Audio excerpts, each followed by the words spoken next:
So the relationship between Sid and Nancy is obviously very key in the telling of the story of the Sex Pistols, and how you both developed that for this series is so wonderfully realized. Was there a particular jumping off point that gave you both the greatest access to knowing who they are, how they view the world and each other, whether it was a specific on-screen interaction between you two, a spoken line of dialogue, or a moment without dialogue? Yeah. That's a fantastic Interesting question.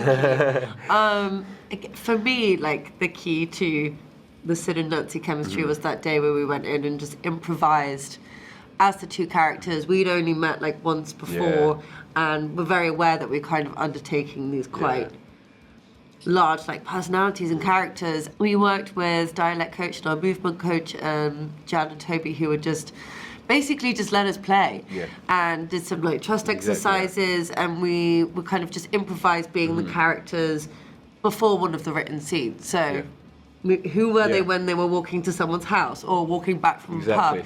And we just committed to figuring out who these characters were, and I think that kind of built our trust in each other, and doing the voices and it felt like it happened so organically and naturally that we didn't have to try that hard. And there was no room for error. It didn't feel like we were just playing and seeing what came of it. Yeah, there was no kind of like embarrassment if you felt like you got something wrong. It was just like an open dialogue and like it's like being in the playground. I really lucked out. If it was somebody else, I think that would have been we were quite lucky. a lot harder. Yeah, you both have like the coolest character introductions too, if I may say so. Like, I know Sid was introduced earlier in this series, but I feel like his real introduction is at the end of episode 4, where right before the pistol sound effect goes off, and you're just like, oh, that's how I feel. and then having Nancy coming in the club and seeing the back of her head and this kind of dreamy like feel, and so I'm curious about your approaches to those moments, knowing that they would have such a grand impact. I honestly, it's interesting hearing you say that, and you're completely right. But I never. It was just another scene in like the schedule. I remember that. I wasn't a fan of that. With how I was doing it on that day for some reason, and that one scene where I just walk up and say I'm a Sex Pistol. That's all I had to do. But for some reason I didn't feel like I was getting it right. But I don't know. There's some amazing suspense that I was probably overthinking it. It's sort of you're waiting for it to happen almost. It's like this almost dreading but excitement.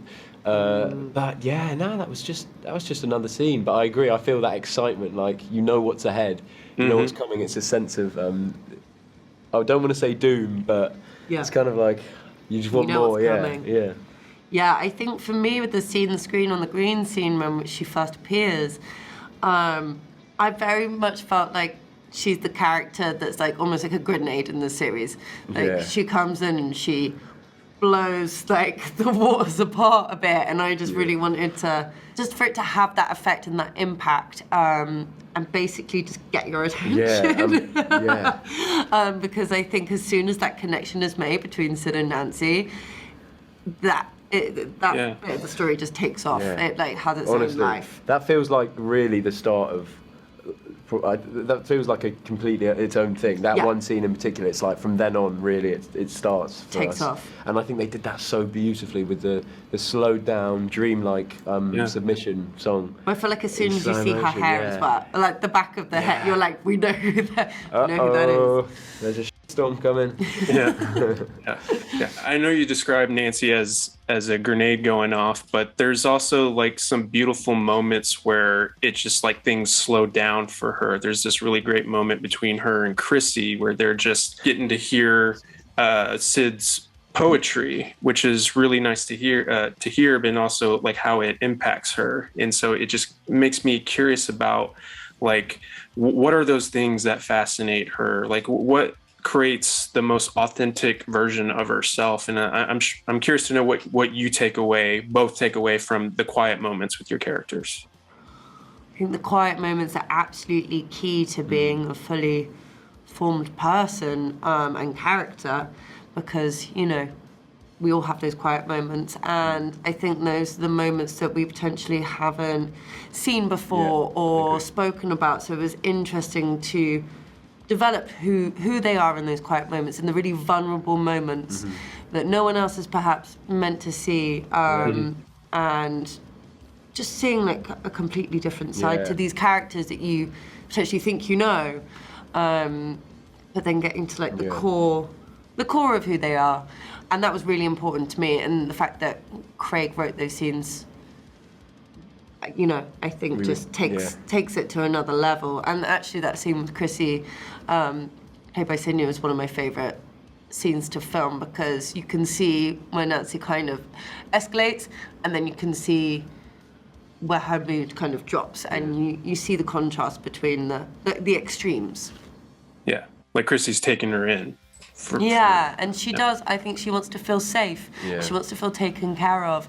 But she doesn't necessarily know how to. That's such a great scene. That it's so important as well to Nancy and to Chrissy. I think that's what Sid and Nancy do for each other. Is with all this persona, they actually want to be taken care of and looked after, and they want to feel like safe with someone. Yeah. This is punk.